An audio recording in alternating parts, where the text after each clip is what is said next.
Hello everyone, I am doctor Vijay Chawla, assistant professor of mathematics, Maharaja Agrasen महाविद्यालय जगाधरी। जो आज का हमारा डिस्कशन का टॉपिक रहेगा क्रैमर रूल, और कई कई जगह लिखा होता है डिटर्मिनेंट्स मेथड। क्रैमर रूल क्या है? ये क्या है? सिस्टम ऑफ लीनियर इक्वेशन को किसकी हेल्प से सोल्व करते हैं? डिटर्मिनेंट की हेल्प से। एक तो सिस्टम ऑफ लीनियर इक्वेशन होता है, हम क्या करते हैं उसको डायरेक्टली सोल्व कर लेते हैं एक्स कैंसिल करके। मान लो दो वेरिएबल हो तो एक बार एक्स कैंसिल कर देते हैं, वहां से वाई की वैल्यू आ जाती है, वाई की इक्वेशन वैल्यू लीनियर इक्वेशन में पुट करते हैं, वहां से एक्स की वैल्यू आ जाती है। ये क्या है? डिटर्मिनेंट की हेल्प से उन एक्स एच वाई जो भी अननोन होंगे, 2 क्रॉस 2 में एक्स एंड वाई, 3 क्रॉस 3 में एक्स वाई एंड जेड, उसमें क्या करेगा उसको with the help of determinant कैसे सोल्व करते हैं वो हम क्रैमर रूल में करते हैं। Most important exam point of view से, और इजी भी बहुत है। जिस कैंडिडेट को, जिस भी स्टूडेंट्स को ये आता है डिटर्मिनेंट आता है, उसके लिए क्रैमर रूल कुछ नहीं है, एक लाइन का जस्ट आपको डिटर्मिनेंट सोल्व करता है, 2 क्रॉस 2 में भी 3 क्रॉस 3 में भी। एक एग्जांपल की आपसे क्लियर करता हूं, बिल्कुल आसान है। जैसे solve the following system of equation, solve the following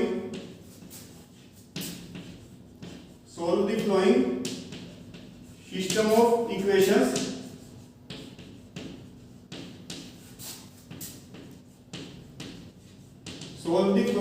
of equations by Cramer rule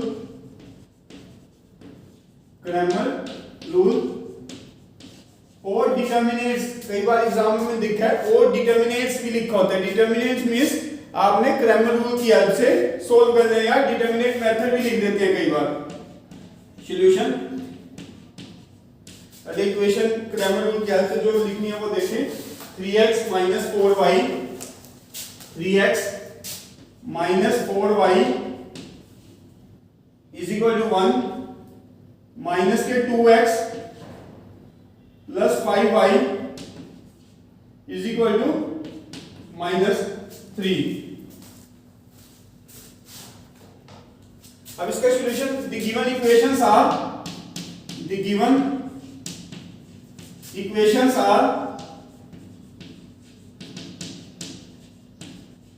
हमें कौन सी इक्वेशन गिवन है? 3x -4y is equal to 1 minus के 2x plus 5y is equal to -3। अब कुछ नहीं करेंगे हम इसमें, एक d नाम दे देंगे, कई बुक डेल्टा देते हैं, कहीं d भी लिखा होता है।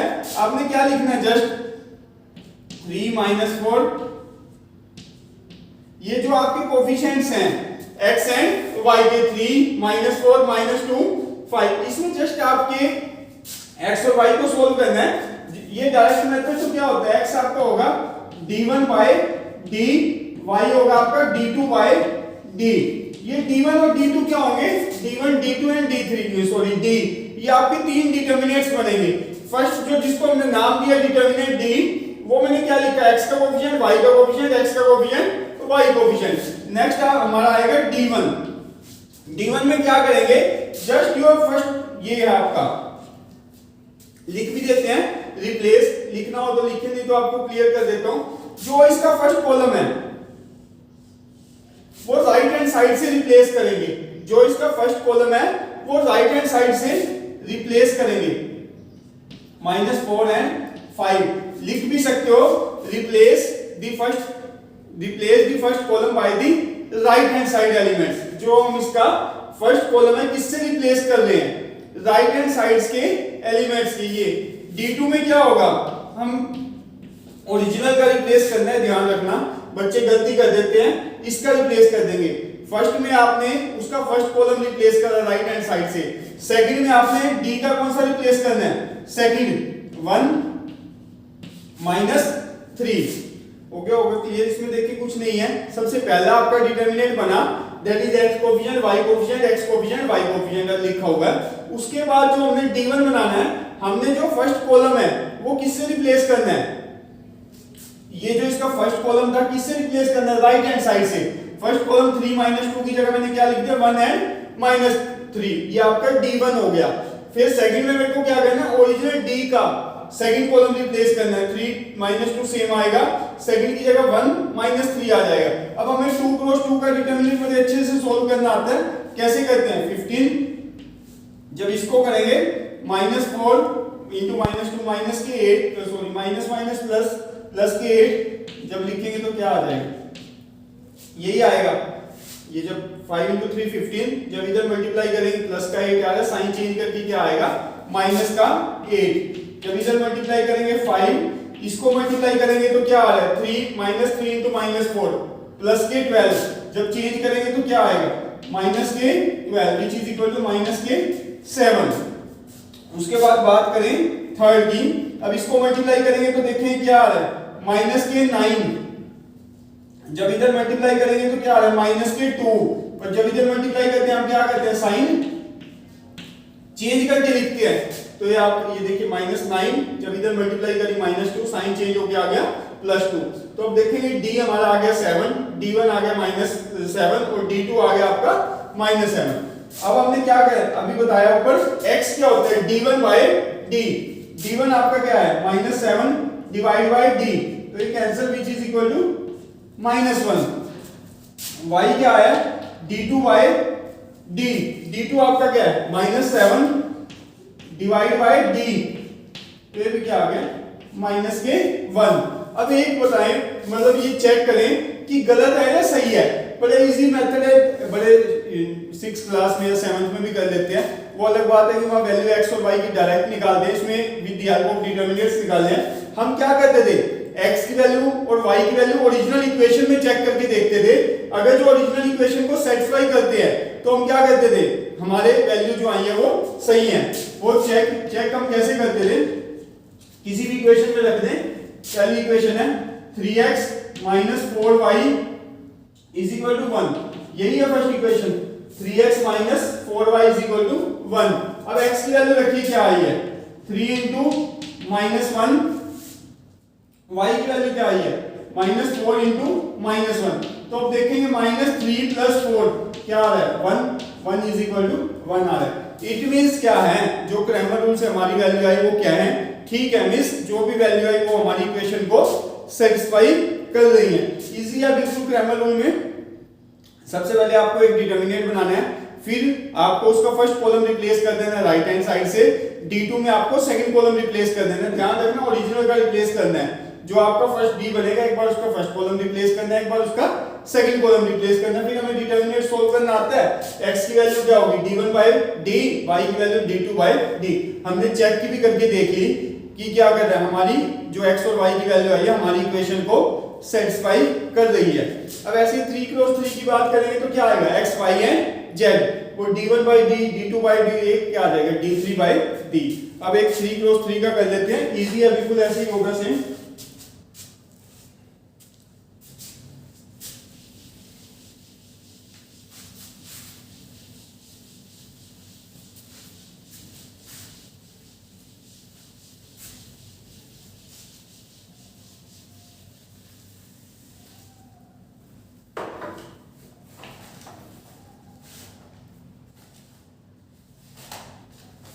Solve the flowing system of equation. Question number 2. Solve the flowing system of equations. Solve the flowing system of equations by Cramer rule. हमें क्या करना है, सिस्टम ऑफ इक्वेशन को किससे सोल्व करना है, क्रैमर रूल से। तो इक्वेशन क्या है वो 3x plus 4y plus 2z is equal to 8। Second equation क्या है 2y minus 3z is equal to 3, x minus 2y plus 6z is equal to minus के 2। 3x plus 4y plus 2z is equal to 8, 2y minus 3z is equal to 3, x minus 2y plus 6z is equal to minus के 2। अब हमने देखिए क्या करेंगे solution इसका।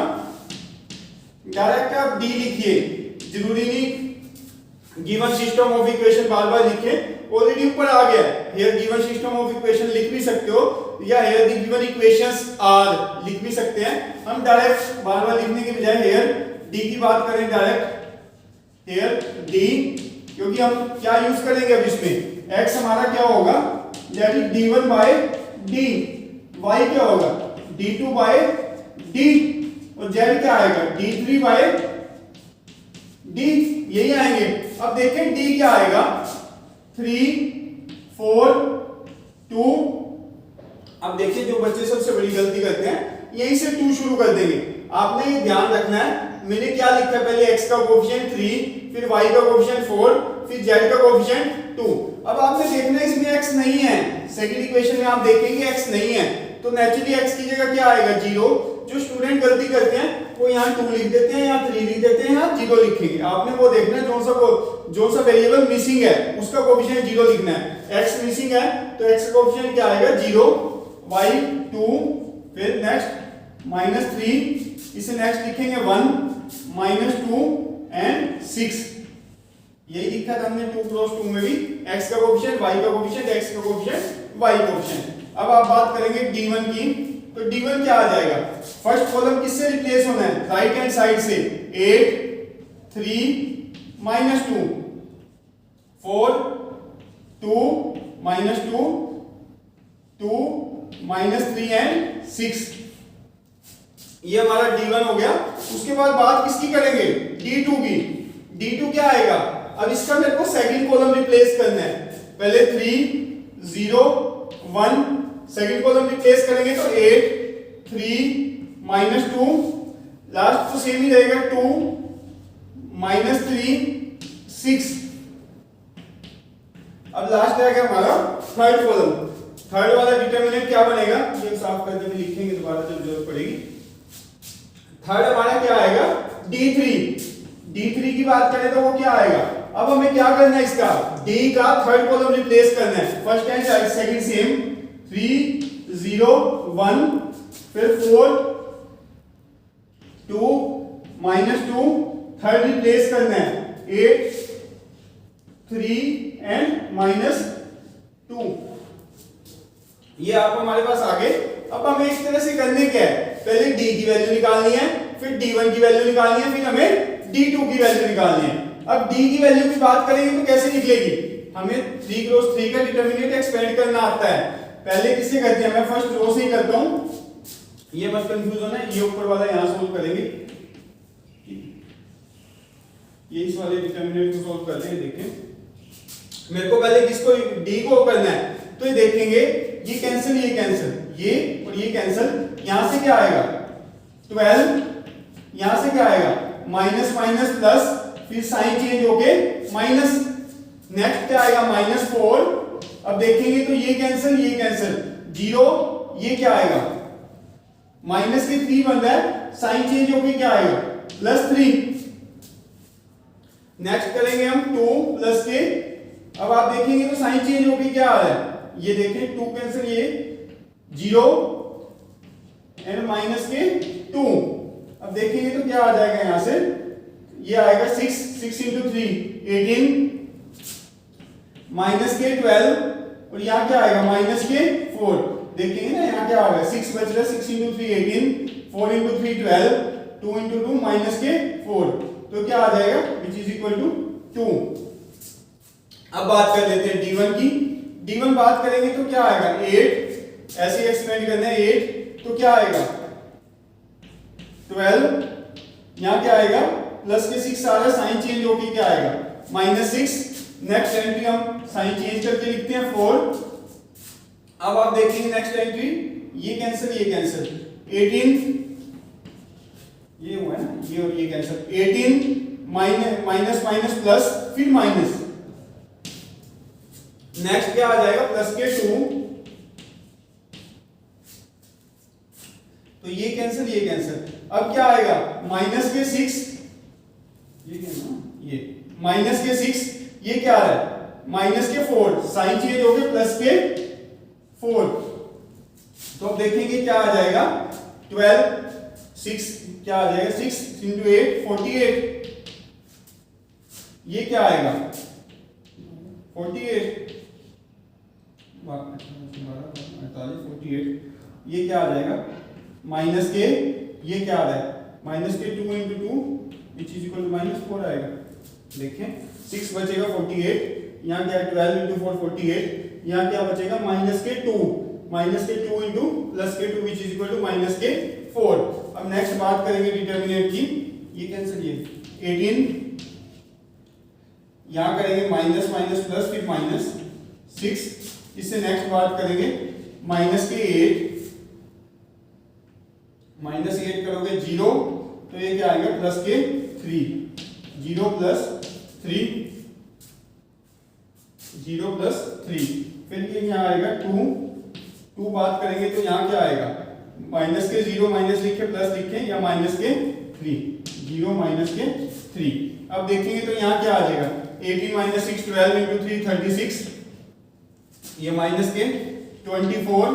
Next की बात करेंगे तो यहाँ क्या आ रहा है 3 इंटू 2 -6, तो अब देखेंगे तो क्या आ रहा है विच इज इक्वल टू 6। अब ये नोट करके बाकी साफ कर दें। देखिए हमें क्या क्या चाहिए, ये अब साफ कर दें।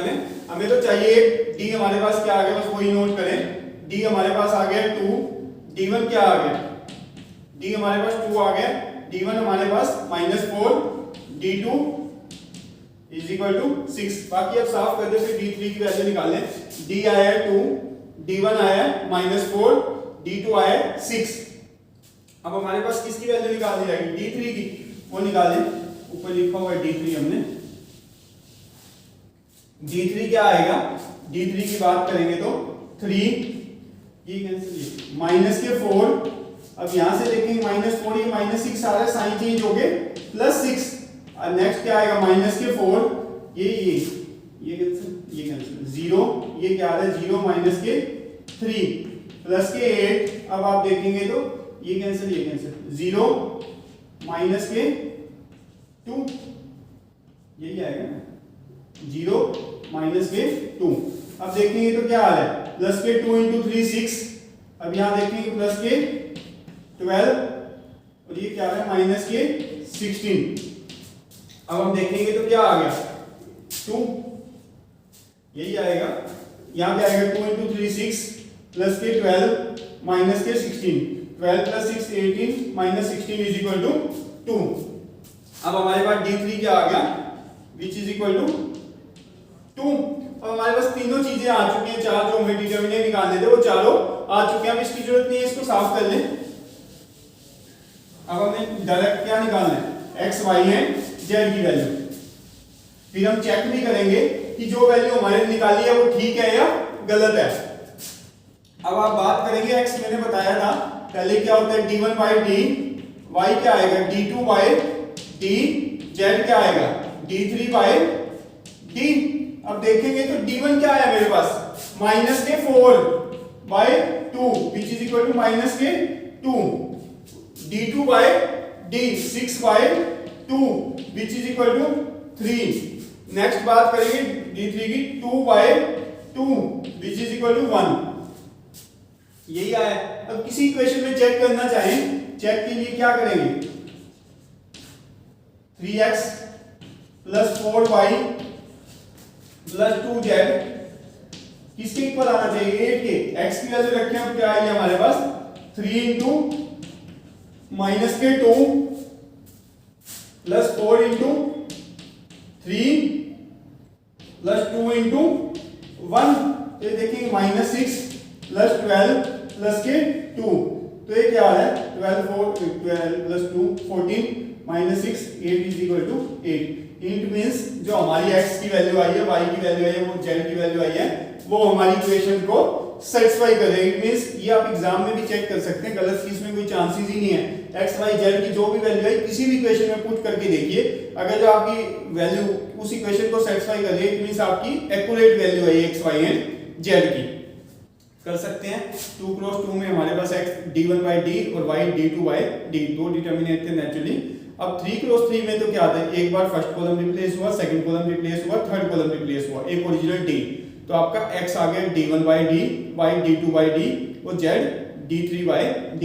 वो बाद में हमने चेक भी कर दिया कि क्या जो हमने वैल्यू निकाली है वो कोई गलत तो नहीं हुआ। हो सकता है कई बार कैलकुलेशन मिस्टेक हो सकती है, तो हमें जरूर एग्जाम में चेक करना चाहिए कि हमारे द्वारा जो वैल्यू आई है वो सही आई है या गलत आई है। वो आपको चेक करने का वे भी बता दिया कि जो एक्स वाई जेड की वैल्यू है किसी भी इक्वेशन में रखिए, मैंने फर्स्ट में रखा, कोई सेकंड में रखना चाहे सेकंड में रखे, थर्ड में रखना चाहे थर्ड में रखे, वो तीनों को सेटिस्फाई करेगी। ट्राई करके देख सकते हैं। 2 या 3 क्वेश्चन दे रहा हूं क्रैमर रूल में, इससे ज्यादा कुछ नहीं है। Solve the following system of equation by Cramer rule.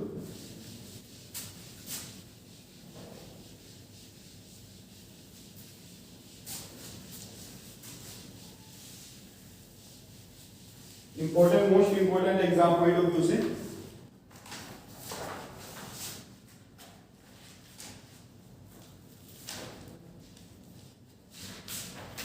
Assignment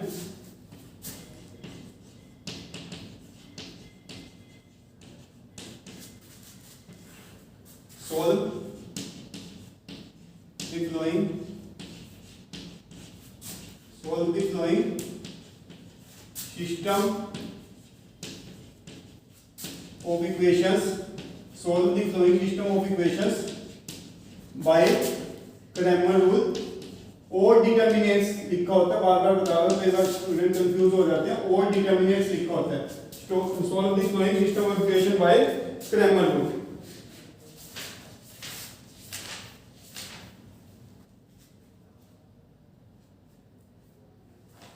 to का लिख लें। Question number 1, 5x minus 7y is equal to 2, 7x minus 5y is equal to 3। Question number 2, 6x plus y minus 3z is equal to 5, x plus 3y minus 2z is equal to 5, 2x plus y plus 4z is equal to 8। Question number 3, x plus y plus z plus 1 is equal to 0, x plus 2y plus 3z plus 4 is equal to 0, x plus 3y plus 4z plus 6 is equal to 0। 3 question ये कर ले रहे हैं। ये तो sign बिल्कुल कुछ नहीं रहेगा, बिल्कुल 2 क्रॉस 2 का होगा, 3 क्रॉस 3 का। इसमें कई बार मैंने देखा एग्जाम में स्टूडेंट गलती करते हैं। इसमें क्या मिस्टेक करते हैं, आपने बस एक बार डिसाइड करी हुई है कि मेरे को राइट हैंड साइड को रिप्लेस करना है। ये भी ध्यान रखें कि लेफ्ट हैंड साइड में सिर्फ x y एंड z के कोएफिशिएंट होने चाहिए।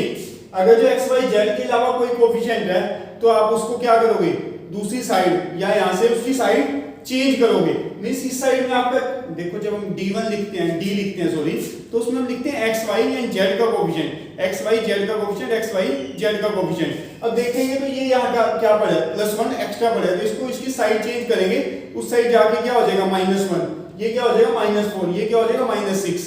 तो अब आपका जब रिप्लेस करेंगे फर्स्ट कॉलम तो -1 -4 एंड -6 से रिप्लेस होगा। ये गलती मत करें, स्टूडेंट 0 से रिप्लेस कर देते हैं, पूरा क्वेश्चन गलत हो जाता है। कई बार क्या होता है, यहाँ तो +1 होगा, यहाँ 0 होगा, यहाँ +6 होगा, तो मान लो 0 वाले को तो उधर चेंज करें या ना करें उसे फर्क नहीं पड़ेगा, फिर उस प्लेस की जगह 0 आएगा। मींस मान लो यही होता बट यहाँ 0 होता, तो किससे रिप्लेस होता, -1 0 एंड -6 से।